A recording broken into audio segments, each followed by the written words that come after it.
আচ্ছা বলেন তো, আজ থেকে 30 বছর পেছনে ব্যাক টু দ্য হিস্ট্রিতে যদি আমরা যাই, 70-এর দশকে, 80-র দশকে বাংলাদেশের কোন একটা গ্রামের কথা, একটা পল্লীর কথা আপনি একটু চিন্তা করেন তো। রাত 8টার দিকে, 9টার দিকে আপনি ওই গ্রামের কাউকে খুঁজে পাবেন?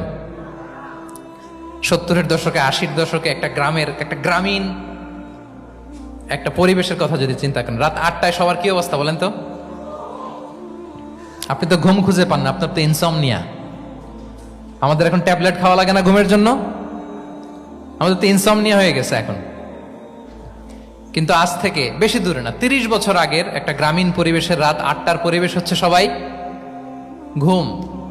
আমরা তারও 2 বা 3 ঘন্টা পরে ডিনার করব, কিন্তু ওনাদের মাগরিবের আগে বা পরে ডিনার করে ফেলছে। এশার নামাজ পড়েই কি 1-2 জন না, পুরো গ্রাম জামাতে ঘুম।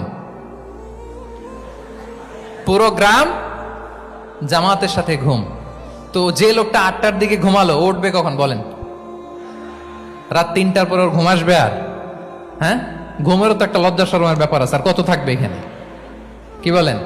আপনি তো ঘুমাতে যান রাত 2টায়, আর আজ থেকে 30 বছর আগে আমার বাংলাদেশের একটা গ্রামীণ পরিবেশে রাত 8টার দিকে সবাই ঘুম। আমরা এখন যেই টাইমটাতে ঘুমোতে যাই, ওই সময় ওনাদের অর্ধেক ঘুম শেষ। ফজরের নামাজ পড়ে আমাদের বাপ চাচারা কি করতো? হ্যাঁ, একটু ব্যাক টু দ্য হিস্ট্রিতে তাকান না। ফজরের নামাজ পড়ে এক বল পান্তা ভাত খাইতো। আমরা তো এখন এতটুক খাইলে আমাদের এটা বার্ন করার জন্য দৌড়াইতে হয় 5 কিলো, জিমনেশিয়ামে যাইতে হয়, কত আয়োজন, কত ওয়ার্কআউট করা লাগে। এক বল কাঁচামরিচ দিয়ে, পোড়ামরিচ দিয়ে ভাত খেয়ে চলে যাইতো ফসল খেতে। দুপুরে আবার এক বল, খাইতে বসলেই এক বল। আমরা সারা মাসে খেতে পারি না এক বল। আচ্ছা, কি খেত? খাওয়ার আইটেমটা দেখেন তো। কোনো ফরমালিন আছে? কথা বলেন। কোনো মেডিসিন ছিল না, একেবারে ফ্রেশ, হ্যাঁ, পিওর অর্গানিক। নিজেদের মাঠ থেকে আনা যে ধান, ঢেকি ছাটার ধান দিয়ে ভাত খেত। বাড়ির পুকুরের মাছ, কোনো ফরমালিন নাই। নিজের চাষ করা সবজি খেত, গোয়ালের দুধ খেত। আমরা অনেকে মনে করি যে আমাদের এই যে সায়েন্স অ্যান্ড টেকনোলজিক্যাল অ্যাডভান্সমেন্টের যুগে আমরা বোধহয় খুব সুখে আছি। আমাদের দাদা পরদাদারা বোধহয় এত সুখ করে যায় নাই। ওনারা যে সুখ করে গেছে তা আমরা চোখেও দেখি নাই।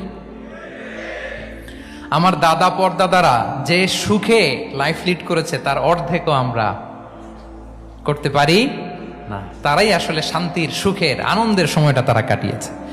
তাহলে সম্মানিত সুধীমণ্ডলী, পুরো আমি আপনাদেরকে বোঝানোর চেষ্টা করছি যে ইসলামিক লাইফস্টাইল নিয়ে why we should talk about Islamic lifestyle. কারণ পুরো সিস্টেমটাকে তারা কলাপস করেছে, করাপ্ট করেছে। ওদের ফুড হ্যাবিট, ওদের লাইফস্টাইল, ওদের স্লিপিং স্টাইল সব চেঞ্জ করেছে। তো এই জন্য আল্লাহর দেয়া ফিতরাতকে যেন আমরা প্রিজার্ভ করি, আমরা সচেতন হই। এখনই যদি সচেতন না হই, ডিজাস্টার আমাদের জন্য অপেক্ষা করছে। Just wait and see. তাহলে ইসলামিক লাইফস্টাইল হচ্ছে একটা ফিতরা বেসড লাইফস্টাইল। এই ফিতরাকে আমাদেরকে প্রিজার্ভ করতে হবে। তাহলে 3টা পয়েন্ট বলে ফেলছি অলরেডি, যদি আপনাদের মনে থাকে। প্রথমে কি বলেছিলাম? হালাল, হালাল দিয়ে জীবন সাজাবো। 2 নম্বরে প্রোডাক্টিভিটির জন্য কি করব? রাতে দেরি করে ঘুমাবো। তাহলে আগে আগে ঘুমাবো, ফলে আগে আগে ঘুম থেকে জেগে কাজ শুরু করব। 3 নম্বরে ফিতরা, মানে আল্লাহর দেয়া প্রাকৃতিক যে নিয়ম, মানে আলোর সাথে সাথে আমার জীবন শুরু, আলো নাই আমিও ঘুমায় পড়বো। কি বলেন? আপনি উন্নত দেশে তো তাই হয়। জাপানে আমি কয়েকবার গিয়েছি, আগে আগে ঘুমায় পড়ে।